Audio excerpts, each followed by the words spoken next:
सर्चवाला पत्रकारहरू खोज पत्रकारहरूले खचाखच भएको सेतो पार्टीलाई दुःखका साथ भन्नुपर्छ। मलाई बहुत अफसोस छ कि आज मैले कानुनको विषयमा केही ट्युसन पढाउनु पर्ने भयो। यिनी बहुविवाहवाला हुन्। डाक्टर लेखजङ थापा राष्ट्रसभाको तर्फबाट रूपन्देहीबाट उम्मेदवार डिक्लेयर भएका यी डाक्टर बहुविवाहवाला हुन्। यिनले कानुनी र सामाजिक मर्यादा उल्लङ्घन गरे। बहुविवाह परिवार समस्यापूर्ण छ, गैर कानुनी छ भनेर जबरजस्त पुष्टि गर्न चाहन्छु। त्यो भाष्य स्थापित गर्न खोजे।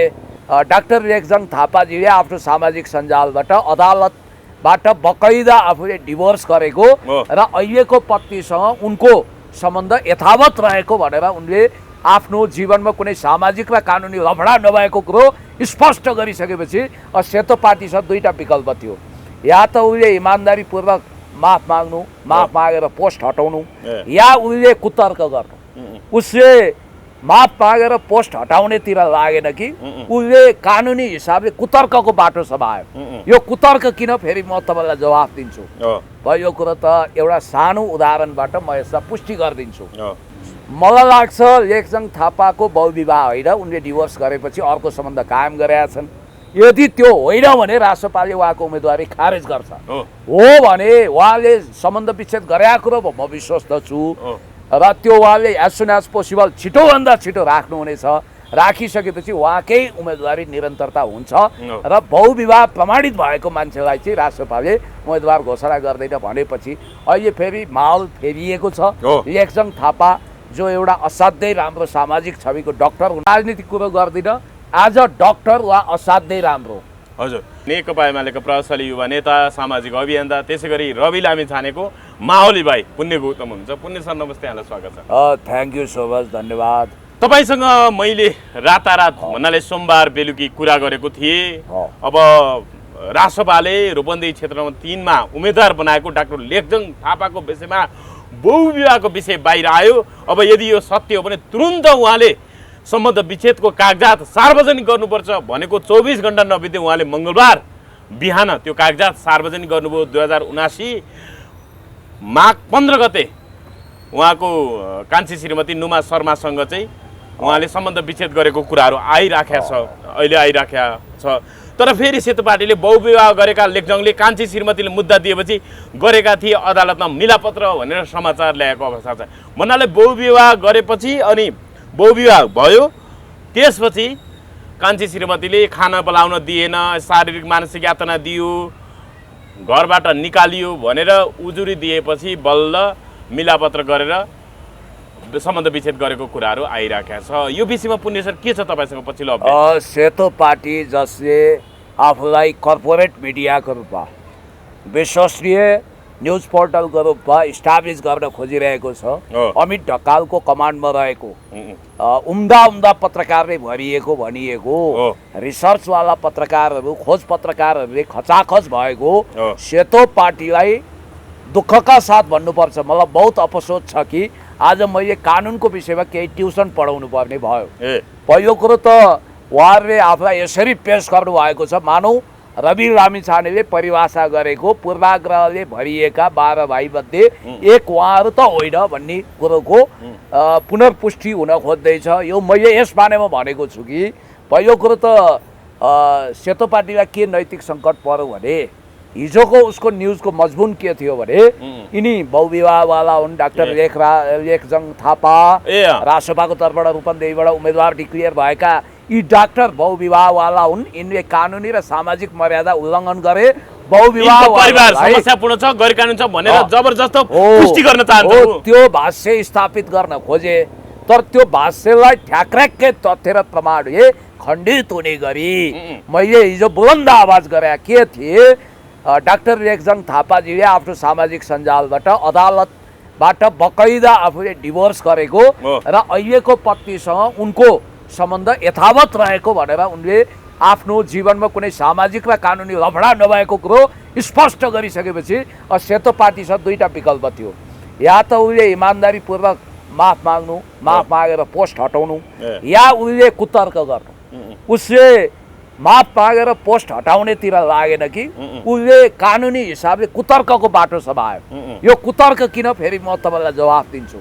भयो कुरो त एउटा सानो उदाहरणबाट म यसलाई पुष्टि गरिदिन्छु। यो मुलुकी ऐन जब आयो, नयाँ मुलुकी ऐन, म आदरणीय वरिष्ठ अधिवक्ता बोडबहादुर कार्कीज्यूका बारम्बार चिया खान जान्थेँ। त्यहाँ दुईवटा एकदमै परम सुन्दरीहरूको बिचमा एउटा युवक गिडगिडाइरहेको अवस्थामा मैले पाएँ। उसको जिकिर के रहेछ, अनि उनको गङ्गा जमुना जस्तो दुईवटा परम सुन्दरी युवतीहरू दुवै पत्नी रहेछन् र प्राचीन युगमा भए त क्या मिलेको यो जोडी भनिदिन्थे। अब श्रीकृष्णले राधा पनि राख्नुभयो, अनि त्यसपछि उहाँको रुक्मिणीसँग पनि सम्बन्ध, वाह क्या बात भनिदिन्थे। अहिले पनि मुस्लिम कन्ट्रीहरूमा यी सब कुराहरू वर्जित छैन, जायज छ। देश देशको कानुन हुन्छ नि, थोरै भगवान्ले बनाएको कानुन हो र पृथ्वीको मानवीय कुरा हो। अनि एकजना युवती भन्दै थिइन्, अब वास्तवमा उनको के जिकिर थियो भने लामो समयसम्म विवाहबारी गरेर बच्चा नभएपछि, शारीरिक रूपमा कमजोर भएपछि उनी चाहिँ वास्तवमा आफै परम्परागत भाषामा भन्नुपर्दा सौता हाल्न तयार भएकी रहेछन्। आफ्नो श्रीमानलाई आफैले उनले उत्साहित गरिन्, विवाह तपाईँ जसरी पनि गर्नुहोस्, बच्चा जन्माउनु पर्छ, वंश र अंशको सवाल छ भनेर उनले धेरै लिडेलिपी गरेपछि उनले विवाह गरे। त्यो विवाह फेरि कानुन त बहुविवाह भयो, नयाँ विवाहको दर्ता भएन, अब पर्यो कानुनी लफडा। त्यो भइसकेपछि उनीहरू वकिलको शरणमा गए र बोडबहादुर कार्कीजीले आदेश दिनुभयो, त्यहाँ मुद्दा जुन फिराद त लेख्नु पर्यो नि अदालतमा, हो फिराद लेख्ने बेला म त्यहीँ छु। अनि अब जसले सम्बन्ध विच्छेदको मुद्दा दिने हो ठ्याक्कै लेखजङ थापाको जस्तै केस छ के।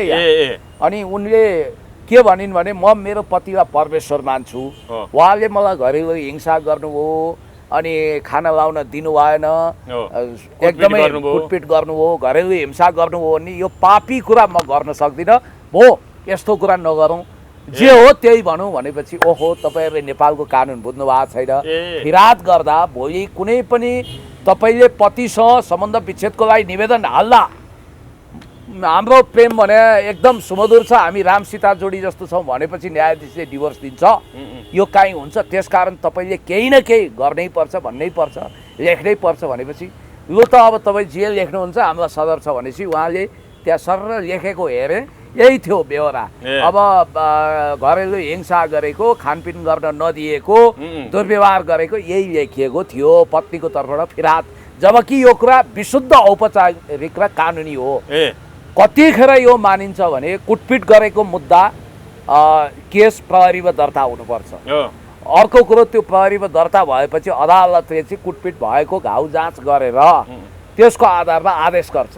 याद गर्नु होला, त्यो आदेशको आधारमा अतिरिक्त सजाय पनि भोग्नुपर्छ।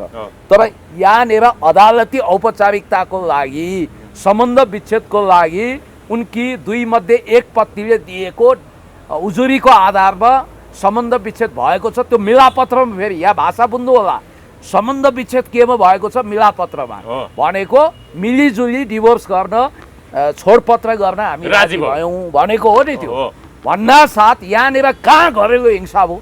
डाक्टर लेखजङको पनि त्यही हो, त्यसो पनि त्यही हिंसा भएको छैन, मिलापत्र हो 100। अब मिडिया ट्रायल भयो, उहाँमा मिडिया ट्रायल भयो। अब लेखजङ थापाको जो डिभोर्स चाहने श्रीमती हुनुहुन्छ नुमाजी, यदि उहाँले होइन हाम्रो सम्बन्ध त राम सीताको जस्तो छ, एकदम सुमधुर छ, मुनामदन जस्तो छ भने अब डिभोर्स दिन्छ, हो त्यो त एउटा बहाना हो भन्ने कुरो सेतो पार्टीवालाले बुझेन, यो गलत बुझ्यो। र उहाँहरूले कानुनी कुरा राम्रो दखल राख्ने रिपोर्टर राख्नुपर्छ, या त उहाँहरू बुझेर पनि यो कुरा यस बारेमा बुझ पचाइरहनु भएको छ कि उहाँहरू हिजो हामीले गरेको रिपोर्टिङ ठिक हो भन्ने जिद्दीमा हुनुहुन्छ। अर्को कुरो, एकाडेमिक क्वालिफिकेसन, हार्वर्डवाला एकाडेमिक क्वालिफिकेसन, होइन उहाँ सिनियर न्युरोलोजिस्ट हो, उहाँ त्यो खचाखच योग्यताले भरिएका, शालीनताका प्रतीक, विनम्रताका प्रतीक डाक्टर लेखजङ थापा बारे मैले तपाईँलाई हिजो भन्न चाहेको तर मनभित्रै अडिएको एउटा कुरा छ, आज म सम्प्रेषण गर्छु। भन्नाले तपाईँले चिन्दा तपाईँको फ्यामिलीले राम्रोसँग चिन्नु भएको छ, हुइज डाक्टर लेक्जङ थापा हैन मजाले। लेक्जङ थापा को हुन् भन्ने कुरा तपाईको परिवारले समेत राम्रोसँग चिन्नु अब भएको छ भन्ने कुरा तपाई जानकारी दिँदै हुनुहुन्छ मसँग जोडिएको लेक्जङ थापा सम्बन्धी एउटा इतिहास छ म छोटकरीमा भनिदिन्छु मेरो दाजु जस्ता तपाईँले भेट्नु भएको छ भिडियो पनि लिनु भएको छ उहाँ हार्टको पेसेन्ट हुनुहुन्थ्यो मुटु रोगी हुनुहुन्थ्यो पछि उहाँलाई किडनीमा पनि प्रब्लम आयो विभिन्न समस्या देखियो मल्टिपल अर्ग्यानमै समस्या आयो भनेर त्यही उसको गङ्गालालको रिफर गरिदियो टिचिङमा हामी टिचिङ गएका थियौँ अब त्यहाँ बेडको समस्या थियो सबै समस्या थियो र त्यतिखेर डाक्टर लेक्जङ थापाले अत्यन्तै मानवीय सम्बन्ध गरेर अत्यन्तै मानवता देखाएर बेड मिलाइदिनु हो त्यो पनि निःशुल्क र आज पनि धेरै मान्छेहरू के भन्छन् भने उहाँ एक उत्कृष्ट र असल डाक्टर त हुँदै हो मानवीय पनि हुनुहुन्छ सामाजिक पनि हुनुहुन्छ जनताको सेवा गर्नुभएको छ विनम्रताले त आदि रोगीको 50% उपचार भइसक्यो जस्तो हुन्छ त्यति विनम्र हुनुहुन्छ त्यसकारण म यो भन्छु भने नेकपा एमालेमा छु फिलहाल भोलि नेकपा एमाले उठाउने सम्भावित उम्मेदवार एमालेमा हुँदा मैले डाक्टर के अरे खेमलाल भट्टराईको विषयमा बहस पैरवी गर्नु पर्ला यति हुँदाहुँदै राजनीतिक रूपमा उहाँ कति पर्फेक्ट हुनुहुन्छ भोलि राजनीतिमा कति कुशल हुनु होला जनताले उहाँलाई अनुमोदन गर्छन् गर्दैनन् त्यो भोलिको कुरा हो तर आजको हिसाबमा भन्दा वास्तवमा राष्ट्रपाबाट अघि सारिएका सुरुमै पहल कदमी लिएर अगाडि सारिएका लेक्जङ थापालाई कसैले पनि बहुविवाहवाला भन्न अब पाएन कानुनी रूपमा अर्को कुरो हामीलाई लाज लाग्दैन हामीले बहुविवाह प्रमाणितै भएका दीपक बोहरालाई जिताएको होइन हो त्यही क्षेत्र उहाँको निधनपछि हैन त उहाँको दुईटा पत्नी मलाई नामै थाहा छ यहाँ भन्दिनँ उहाँ मरेर जानु हो होइन उहाँलाई हार्दिक श्रद्धाञ्जली उहाँका दुई पत्नीकै नाम मलाई थाहा छ बकैदा डिभोर्स नगरिकन दुईटा पत्नी भएको मान्छेलाई चाहिँ हामीले त्यहाँ वास्तव हलोमा भोट हालेर जिताएको हो नि त त्यहाँ अनि हामीले अनि काङ्ग्रेसले बालकृष्ण खाँडलाई पटक पटक जिताएकै हो उहाँको पनि पारिवारिक जीवन त्यस्तै हो तपाईँलाई थाहा छ धेरै नभनौँ भने त्यो ठाउँमा लेक्जङ थापा जो संयोगले डिभोर्स भएको छ उहाँलाई चाहिँ हामीले 2 वर्ष अगाडि डिभोर्स भएको छ अनि हामी माओ सेतुङलाई के छिचिदुरदुर गर्न सक्छौँ उहाँले त कुनै अदालतमा डिभोर्स नगरिकन संयोगवश 4वटा बिहा गर्नुभएको छ पहिलो उहाँको श्रीमती बाल विवाह थियो उहाँले छोड्नुभयो बच्चा भई दोस्रो याङकाई हुइसँग बिहा गर्नुभयो उहाँ शहीद बन्नुभयो तेस्रो अर्को एउटा केटीसँग विवाह गर्नुभयो जो जासुस कोमिङताङको जासुस निस्केर उसलाई पार्टीले दरकिनार गरिदियो चौथो च्याङचिङसँग विवाह गर्नुभयो अब तपाईँ के भन्नुहुन्छ स्टालिनको पनि जीवन त्यस्तै छ फिडेल क्यास्ट्रोको पनि दुईटा विवाह भएको छ प्रेसिडेन्ट सी जिनपिङको एउटा सम्बन्ध डिभोर्स भएपछि अर्को विवाह गर्नुभएको छ हामी नेकपा एमालेबाटै निर्वाचित भएका एकजना सभामुखज्यूकै दुईटा घरबार थियो पूर्व प्रधानमन्त्री लोकेन्द्र बहादुरले आफ्नो दुईवटी श्रीमतीलाई गङ्गा र जमुना जस्तो घरको गृहलक्ष्मीको रूपमा सजाउनु भएको थियो डाक्टर तुलसी गिरीको 3वटा सम्बन्ध थियो सहारा योजना सहित भनेपछि अहिले पनि घर घरको कहानी होला यो कतिको होइन त्यसैले सबै मान्छे तपाईँ हामी जस्ता हुँदैनन् मान्छेको बहुविवाह भन्छन् त्यो बाध्यता हो कि आवश्यकता हो कि व्यवस्था हो कि नेल्सन मण्डेलाले बुढेसकालमा विनी मण्डेलालाई डिभोर्स दिनु पर्यो अर्को विवाह गर्नु पर्यो कुनै विधवालाई उहाँले विवाह गर्नु भन्नासाथ हामीले विश्वका महानतम नेताहरूकै जीवन यस्तो ट्रेजेडिक देख्छौँ रवि लामिछानेको हकमा पनि सिधा कुरा छ उहाँको पहिलो विवाह ईशा श्रेष्ठजीसँग भयो जुन डिभोर्समा परिणत भयो दोस्रो उहाँ लिभ इन रिलेसनमा हुनुहुन्थ्यो एकजना ल्याटिनो युवतीसँग जसबाट उहाँहरूको प्रेमको निशानीको रूपमा एउटा बच्चा पनि छ संयोगले त्यो सम्बन्ध टुट्यो उहाँ आफैले भन्नुभएको छ त तेस्रो सम्बन्धको रूपमा निकिता भाउजू छ अब चौथो सम्बन्ध हुँदैन उहाँको प्रश्न छ भन्ने बित्तिकै एउटा कुरा के बुझ्नुहोस् भने रवि लामिछानेले पनि ईशाजीसँग अदालती डिभोर्स नभइदिया भए त बिहा गर्नुहुन्न थियो त तपाईँलाई एउटा कुरो भन्छु आज पनि उहाँलाई उहाँको जेठी बुढी फलाना कान्छी बुढी भन्यो भने त्यो कानुनमा गैर कानुनी हुन्छ र मुद्दा लाग्छ डिभोर्स त भइसक्यो रहेछ नि त पेपर त सार्वजनिक गर्नुभयो रासोपाको कट्टर दुश्मन जस्तो ज्यानी दुश्मन जस्तो देखिएका युवराज सफलले समेत आत्मआलोचना गर्नुभएको छ र दिल निशानी मगरले त मैले हिजोको पोस्ट हटाएँ मैले आत्मआलोचना गरेँ उहाँ राम्रो मान्छे हुनुहुँदो रहेछ भनेर भन्नुभएको छ प्रदीप भट्टराईज्यू जो नेकपा एमालेको एउटा एकदम समझदार युवा हुनुहुन्छ अहिले पूर्व राष्ट्रपति विद्यादेवी भण्डारीज्यूको सान्निध्यतामा उहाँ अगाडि बढिरहनु भएको छ उहाँले समेत आत्मआलोचना गरेर नयाँ पोस्ट राख्नु भएको छ युवराज सफलले राखेका पोस्ट हेरौँ नि त यो पनि सार्वजनिक महत्त्वको विषय हो उहाँ के लेख्नुहुन्छ भने अन्ततः रूपन्देही 3 का राष्ट्रसभाको तर्फबाट प्रतिनिधि सभा उम्मेदवार रहेका डाक्टर रेक्जङ थापाले आफ्नो बहुविवाह प्रकरणको विषयमा प्रमाण पेश गर्नुभएको छ। आफ्नो पहिलो श्रीमतीसँग सम्बन्ध विच्छेद भइसकेको प्रमाण युवराज सफलले स्ट्याटस राखेको 24 घण्टाभित्रमा उहाँले प्रमाण सार्वजनिक गर्नुभएको हो। अदालतले गरेको आदेशसहित उहाँले आफूले बहुविवाह नगरेको प्रमाण पेश गर्नुभएको हो। आफूमाथि प्रश्न उठेपछि उहाँले चित्तबुद्धो स्पष्टीकरण बुझाउनु भएको हो। आरोप लगाएपछि के गर्नुपर्छ डाक्टर रेक्जङ थापाबाट सिक्नुहोस्, आफूमाथि उठेको विषय प्रष्ट पारेकोमा धन्यवाद डाक्टर साहब भन्नुभएको छ। ल हेर्नुहोस्, रासोपाको व्यक्तिगत रूपमा रविजीको कट्टर बाप बैरी जस्तो ज्यानी दुश्मन जस्तो देखिएको युवराज सफलले समेत आत्मालोचना गरेको अवस्था छ। र मैले त हिजै भनेको थिएँ, यी ती माननीय जस्ता होइनन् जसलाई दिल्लीराम खनालले पटक पटक तपाईँ सिएको झाँसा नदिनुहोस्, तपाईँले एसएलसी र +2 गरेको भए आफ्नो फेसबुकमा राख्नुहोस्, मिडियामा ल्याउनुहोस्, सार्वजनिक गर्नुहोस् भन्दा पनि सकेका छैनन्। मैले हिजो के भनेको थिएँ, मलाई लाग्छ रेक्जङ थापाको बहुविवाह होइन, उनले डिभोर्स गरेपछि अर्को सम्बन्ध कायम गरेका छन्। यदि त्यो होइन भने राष्ट्रपालले उहाँको उम्मेदवारी खारेज गर्छ। हो भने उहाँले सम्बन्ध विच्छेद गरेको कुरो म विश्वस्त छु र त्यो उहाँले एज सुन एज पोसिबल छिटोभन्दा छिटो राख्नुहुनेछ। राखिसकेपछि उहाँकै उम्मेदवारी निरन्तरता हुन्छ र बहुविवाह प्रमाणित भएको मान्छेलाई चाहिँ राष्ट्रपालले उम्मेदवार घोषणा गर्दैन भनेपछि अहिले फेरि माहौल फेरिएको छ। रेक्जङ थापा जो एउटा असाध्यै राम्रो सामाजिक छविको डाक्टर, राजनीतिक कुरो गर्दिन, आज डाक्टर वा असाध्यै राम्रो।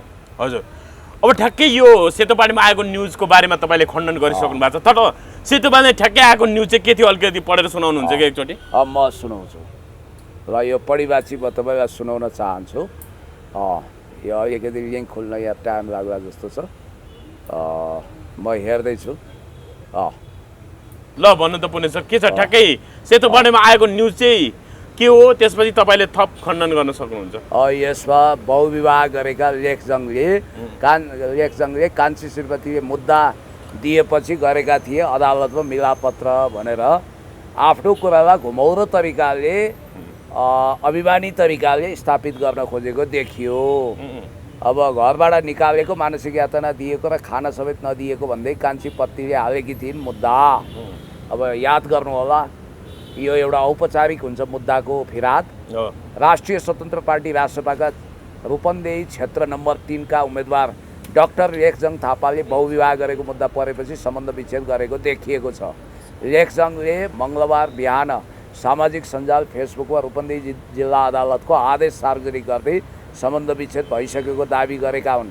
उनले सार्वजनिक गरेको सम्बन्ध विच्छेदको सामग्रीमा उनले कतिपय कुराहरू नियतवश छोपेका छन्। उनले सार्वजनिक गरेको अंशमा कुन पत्नीसँग सम्बन्ध विच्छेद गरेको, किन गरेको खुलेको छैन। त्यसपछि हामीले अदालतको आदेशको पूर्ण अंश नै खोजेर अध्ययन गर्दा रेक्जङ विरुद्ध उनकी कान्छी पत्नी नुमा शर्माले मुद्दा दायर गरेको देखिन्छ।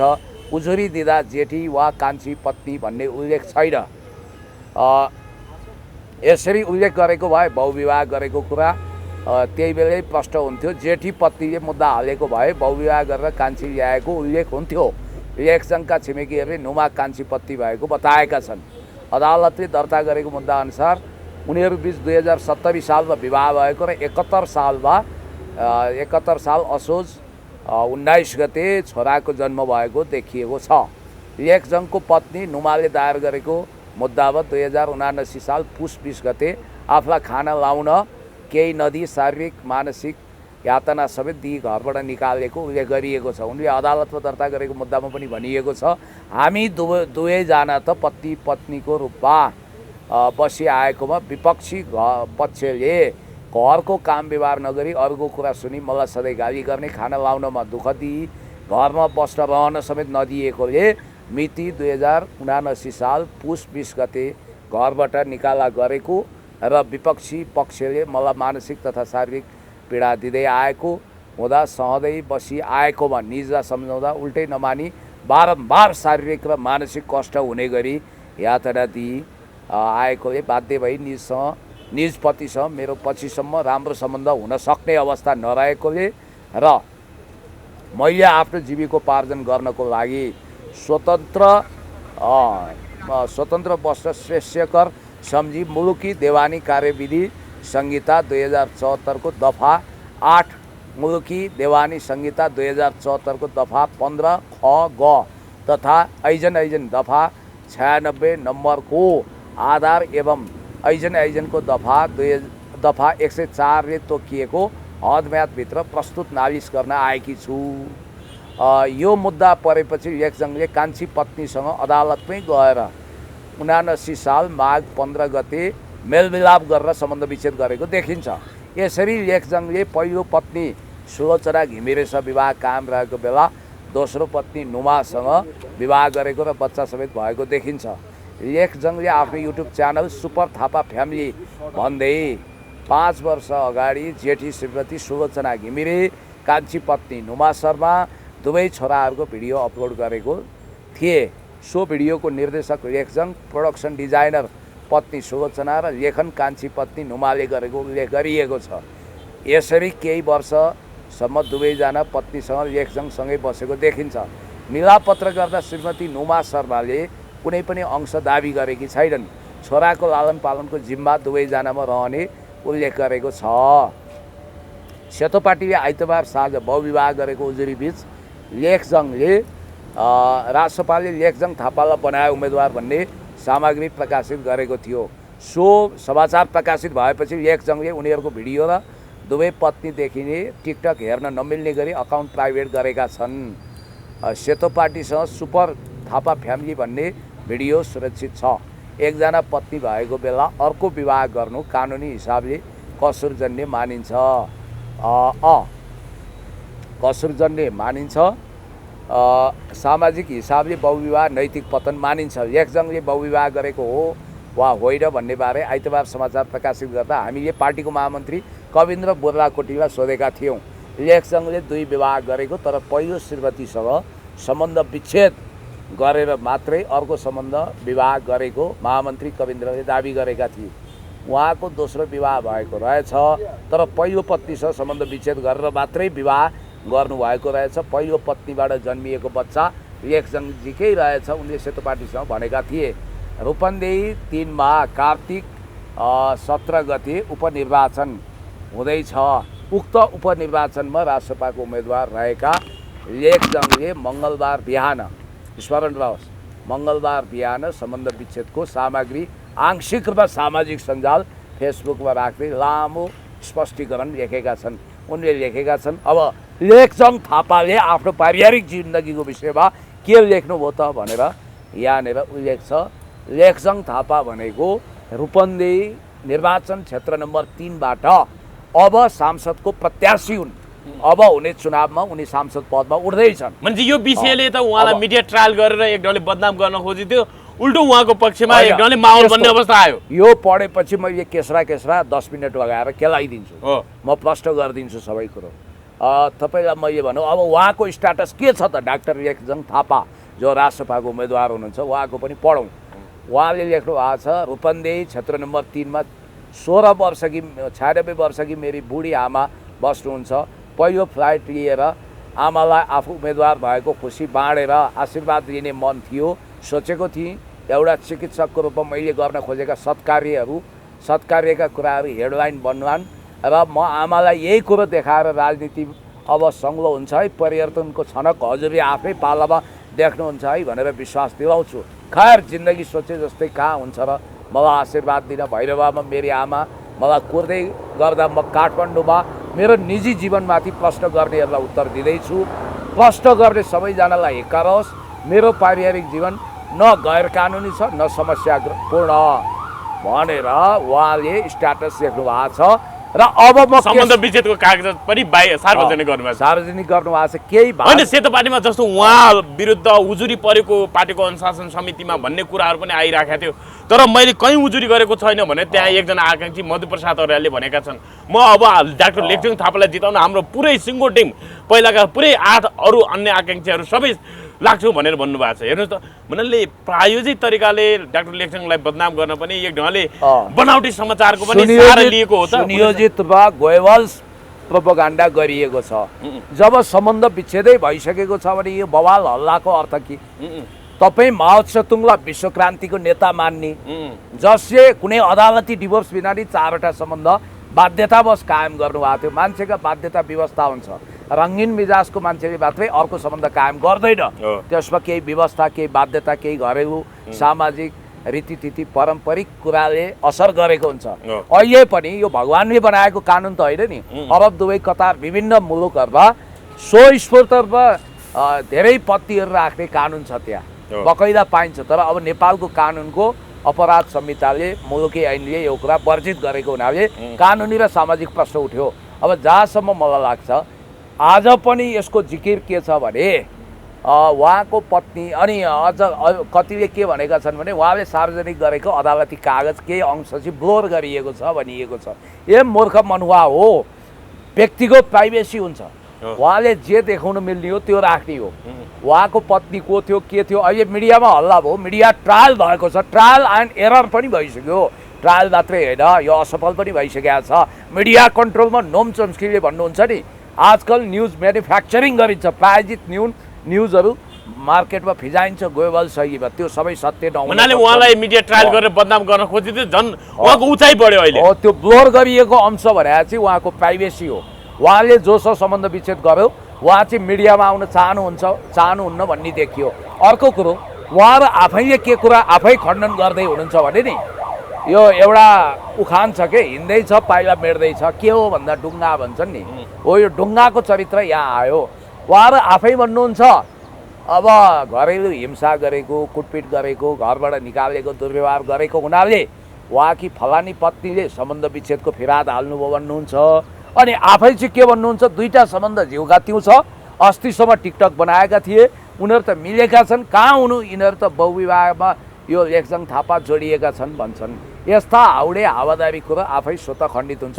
पहिलो कुरो त उहाँहरूलाई मैले धेरै लम्बेतान व्याख्या गर्दिनँ, एउटै कुरो भनिदिन्छु, कुनै पनि व्यक्ति, मैले बडबहादुर कार्कीजीका त्यो जोडीहरू देखाएको छु, सम्बन्ध विच्छेद गर्न जाँदा, याद गर्नुहोस् है मेरो शब्द, सम्बन्ध विच्छेद गर्न जाँदा पत्नीसँग मेरो सुमधुर सम्बन्ध छ भन्यो भने सम्बन्ध विच्छेदै हुँदैन। हामी राम सीता जस्तो, लैला मजनू जस्तो, हिर रान्जा जस्तो, रोमियो जुलियट विलियम सेक्सपियरको नाटकको जस्तो जोडी हौँ, हामी राम सीता जस्ता हौँ, डिभोर्स गरी पाऊँ भनेर डिभोर्स गरिदिन्छ र हो। कानुनी हात माथि छ। कुनै माइकलले अब लेखजङ थापाको उम्मेदवारीमाथि कुन पोतली लगाउन नसक्ने भएको हुनाले अब सेतो पार्टीले के गरिदियो भने ढाकछोप त गर्नु पऱ्यो नि, कि उसले स्ट्याटस डिबेट गर्नु पऱ्यो अथवा न्युज डिबेट गर्नु पऱ्यो, कि त अब उसले आत्मालोचना गर्नु पऱ्यो। ऊ डिबेट पनि नगर्ने, आत्मालोचना पनि नगर्ने, तर आफ्नो तर्कलाई कमजोर कुतर्कले ढाकछोप गर्नेवाला छ। र 12 भाइको डिएनए टेस्ट यहाँनिर हुन्छ। मनाले सत्य समाचार होइन यो, होइन वास्तवमा यसको गहिरा बुझ्दाखेरि यो समाचारै सत्य हो। यो विषयान्तर गरिएको रकमी समाचार भन्छु, बनावटी समाचार। बनावटी भन्दा पनि विषयान्तर गरिएको। जस्तो के हुन्छ भने नि, तपाईँलाई एउटा विषयमा मैले चर्चा गरेँ, तपाईँको सौन्दर्यलाई ढाकछोप गरेर मैले कुरूप पक्षलाई हाइलाइट गरे जस्तो भयो क्या। समाचारै फेक हो यो, एक ढङ्गले भन्दा यो एक ढङ्गले म्यानुपुलेट गरिएको, एक हिसाबले भन्नुपर्दा आर्टिफिसियल समाचार हो यो म्यानुफ्याक्चरिङ गरिएको समाचार हो भन्छु। तर सेतो पार्टी जस्तो विश्वसनीय मानिएको न्युज पोर्टलले डाक्टर लेखजङ थापाको योगदान हिजो उसले हुन त केही शब्दहरूमा बयान गरेको थियो, हार्वर्ड पढेको, त्यत्र सुशिक्षित, समाजसेवी, गरिब तथा देनदार कोष मार्फत समाजसेवा गरेको, निशुल्क उपचार गरेको मुटुरोगी दाइलाई उहाँले राम्रोसँग टेक केयर गर्नुभएको थियो टिचिङमा। मुटु रोग लागेको अरू रोग पनि थपिएर मैले टिचिङमा लगाएको थिएँ, त्यहाँ उहाँले राम्रो टेक केयर गरिदिएको, असाध्यै मानवीय भनिन्छ। उहाँको मादक मिठो मुस्कानले 50% बिरामीहरूको रोग त निको भइहाल्थ्यो, त्यस्तो किसिमको उहाँको छवि थियो। र पहिलो पहल रासोपाले गरेको छ, पहिलो पञ्च मार्नेहरूले रेस्लिङ जित्छ भन्ने कुरो कहिलेका अपवादले इलाममा गलत निस्किएला। तर यसपटक अब म नेकपा एमालेमा छु, मेरो राजधर्म भनेको, राजनीतिक धर्म भनेको वास्तवमा सम्भावित उम्मेदवार खेमलाल भट्टराईजी जित्नुपर्छ हो भन्नुपर्छ भन्दा भन्दै त्यो जित्ने अवस्था आयो। अब यस्तो जनताको अदालतमा उहाँ जानुभएको छ। म फेरि पनि भन्छु, लेखजङको जित पक्का जस्तो भयो अहिले। फेरि पनि भन्छु, मेरो राजनीतिक धर्म भनेको अद्यापि एउटा छ, तर मैले सत्य स्वीकार्नुपर्छ। उहाँ एज अ डाक्टर र एज अ ह्युमन बिङ असाध्यै राम्रो, राजनीतिक रूपमा खरो दरो अब्बल कति निस्किनुहुन्छ बेग्लै कुरा, तर यसपटक वास्तवमा रूपन्देहीमा एउटा अनौठो किसिमको नतिजा हामीले साक्षात्कार गरेर चकित हुनुपर्ने अवस्था आउँछ। अर्को कुरो, हामीले ठुला हाउडे कुरा गर्न मिल्छ। दीपक बोहरालाई हामीले समर्थन गरे हौँ कि होइन हिजो? हो, एमालेको समर्थनमा जित्या, हलो चिन्हबाट जितेको राप्रपाको उम्मेदवार। उनको त कुनै सम्बन्ध विच्छेद पनि छैन, केही पनि छैन, बकैदा 2टा श्रीमती बिहा गरे। यो इस्यु हामीले किन हिजो नउठाएको?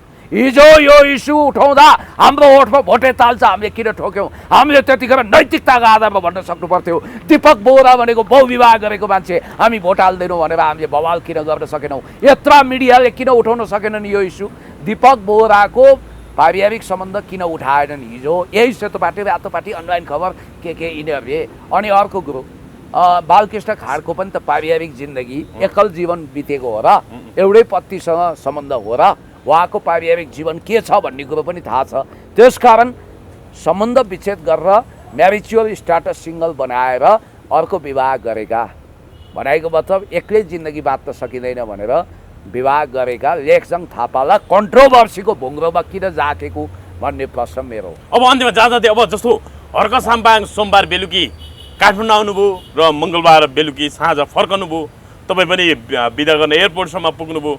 अब हर्क साम्पाङले नयाँ पार्टी खोल्ने घोषणा अगाडि बढाइराख्दाखेरि अब वैकल्पिक शक्तिहरू बालेन, रवि, गोपी हमाल जस्ता व्यक्तिहरूलाई पनि उहाँले मिलाउन सक्नुहुन्छ होला अथवा सहकारी गरेर लान सक्नुहुन्छ होला कि सक्नुहुन्न होला, के लाग्छ तपाईँलाई? अब यसमा मैले भन्नु अगाडि 2टा कुरा स्पष्ट गरिदिइहाल्छु। पहिलो कुरो त के छ भने लेखजङ थापा केही बारेमा मैले 2टा कुरा भन्नु छ। एउटा, लेखजङ थापा भनेको युवा उम्मेदवार, उहाँमा जोस छ, जागर छ, ऊर्जा छ।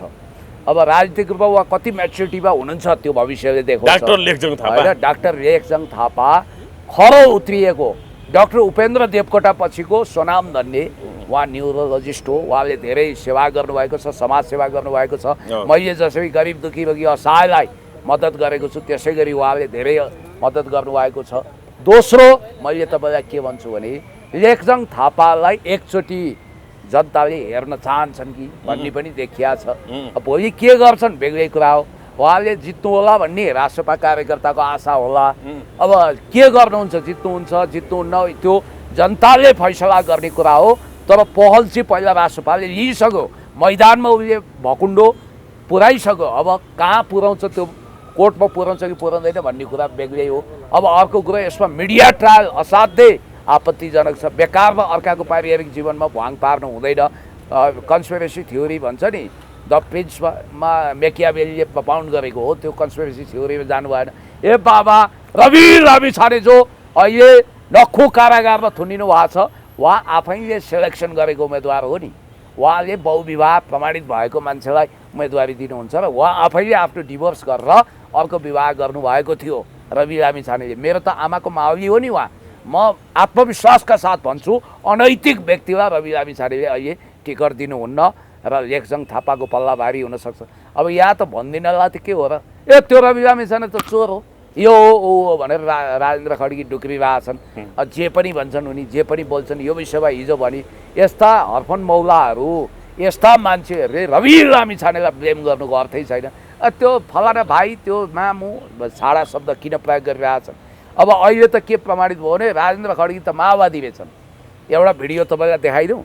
मलाई अस्ति त्यो माओवादीको कार्यकर्ता हो भन्थे। मैले इमान्दारीपूर्वक के भन्छु भने सुरुवातदेखि म दुःखमा साथ दिएको त्यतिखेरको क्याडर हो, लिडर हो। तर उनी आफै पनि माओवादी रहेछन् राजेन्द्र खड्गी। आज मैले भिडियो ल्याएको छु, अब सुन्नुहोस् तपाईँहरू उनले के भन्छन् भन्ने कुरो। भनेपछि आफ्नो अनुहार पनि त ऐनामा हेर्नु पर्यो भन्ने कुरा त आयो नि त। उनी आफै माओवादी रहेछन्। अब तपाईँलाई एउटा म देखाइदिन्छु, उनको एउटा भिडियो छ, ल हेर्नुहोस्। ल माओवादी हो त, माओवादी हो त। हामी त कस्तो बेला गएको भने कसले आह्वान गरेन भाइ, सिधो कुरा भन्छु म। काङ्ग्रेस पनि गरेन, एमाले पनि गरेन, राप्रपाल पनि गरेन। प्रचण्ड दाइको त्यत्रो 2/3 बहुमत हुँदा जब प्रधानमन्त्री छोडेपछि उहाँलाई के मनमा आयो, केही प्रचण्ड दाइ कलाकारहरूलाई आह्वान गरे कि आउनु पर्यो भनेर। केही त होला दाइसँग, त्यो त भित्र हिँडेर छ नि त। अनि हामी 95 जना इन्ट्री गरेको एकैचोटि, युवा दाइदेखि हामी सबै। त्यो प्रधानमन्त्री भएर इन्ट्री गरे होइन, छोडेपछि इन्ट्री गऱ्यो। यस्तो शक्तिशाली भएर गणतन्त्र दिनेलाई बाध्य पारेर प्रधानमन्त्री निकालेपछि यो सत्यले सराबेको देश होइन भिजन तग्न छैन उहाँको भनेपछि राजेन्द्र खड्गे आफै माओवादी रहेछन् मलाई यो त माओवादी हो हिजोको भनेर किन भने आयो रवि लामिछानेलाई चोर भन्नु अगाडि म त सुन्दैछु यसमा उनलाई मानहानि पनि लाग्दैछ राजसभाहरू आगो भएका होइन अर्कसामको विषय तपाईँले किन विषयान्तर ए, गर्नुभयो अँ, अर्कसामको नामै लिएर होइन, होइन। जवाब दिनु भएन यो तपाईँले विषयान्तर भएछ कि माफ पाऊँ सरी अब 2 मिनेट मात्रै समय छ तपाईँको अब। हर्क साम्पाङ यो अनावश्यक बखेडा खडा नगर्नुहोस् कि टाइम बााउन्ड्री छैन पूर्व ब्याट्री सिद्धिन ला भनेर इमान्दारीपूर्वक स्वीकार्नुहोस् म छोटै बोलिदेऊला हर्क साम्पाङज्यू भनेको हिलोब धुलोब चटाइब गुन्द्रीमा बसेर देश जनता विकास समृद्धिको पक्षमा खटेको जुटेको जनमेयर उहाँले देशलाई समृद्ध बनाऊ भन्ने सोच्नु भएको छ त्यो सिलसिलामा उहाँ आउनुभयो आफ्नो सङ्गठन विस्तारमा हुनुहुन्छ भद्रकुमारी घलेसँग भेट्नुभयो आफ्ना सम्भावित कार्यकर्तासँग भेट्नुभयो श्रमदातासँग भेट्नुभयो एक रात बस्नुभयो छलफल गर्नुभयो जानुभयो हिजो स्वागत गर्न जान मैले अलिकति मेरो समय प्राविधिक कारणले भ्याइनँ आज विदाई गर्न गएको थिएँ मेरो उहाँलाई सुझाव के भने रवि लामिछाने हर्क साम्पाङ बालेन शाह तपाईँहरू एक ठाउँमा आएर इतिहास रचना गर्नुहोस् हामी काङ्ग्रेस एमालेहरू अलिकति उत्ताउलिएका छौँ भुइँमा भाडा भएका छौँ हामीलाई सबक सिकाउनुहोस् भन्न चाहन्छु र उहाँलाई मैले वेलकम गरेँ अनि उहाँलाई विदाई पनि गरेँ वेलकम र विदाई एकैचोटि भयो र उहाँ अहिले धरान गइसक्नु भएको छ होइन उहाँले वैकल्पिक शक्तिहरू भनिएका सबैलाई एकत्रित गराएर अगाडि बढाउन सक्नुहुन्छ होला कि एकल काटे भएर एक्लै दौडिनुहुन्छ यस्तो अहिले प्रारम्भमा चाहिँ उहाँले गर्भदान भइसकेको पार्टीलाई जन्माउनुहुन्छ उहाँले त्यसको नामाकरण गर्नु होला अब सकेसम्म नेसनल वाइड पार्टी गठन गर्ने उहाँको कोसिस रहेछ अब म चाहिँ के भन्छु भने लोकतन्त्रमा वैकल्पिक धार चाहिन्छ हामी घमण्डले सेरो फेरो सबै मेरो छोटो बढेपछि भारी फुर्ती बढाउँछ उर्रेको खरेर कतिको गडगडाउँछ भने जस्तो हामी गडगडाएर आएको हुनाले हामीलाई दरो बज्र मुक्का चखाउनु पनि नयाँ फोर्स आउनुपर्छ अब उहाँहरू छुट्टा छुट्टै चुलो चम्को राख्नु भने उहाँहरूलाई घाटा म भन्छु सके पार्टीगत रूपमै एकता गरेर जानुहोस् होइन भने पनि सहकार्य रविजी बालेनजी हर्कजी गोपीजी सबैले गर्नुहोस् मेरो सुझाव हो हामी सचिने अवसर पाउँछौँ हामीले पनि सबक सिक्छौँ हस् धन्यवाद पुण्य सर धेरै धेरै धन्यवाद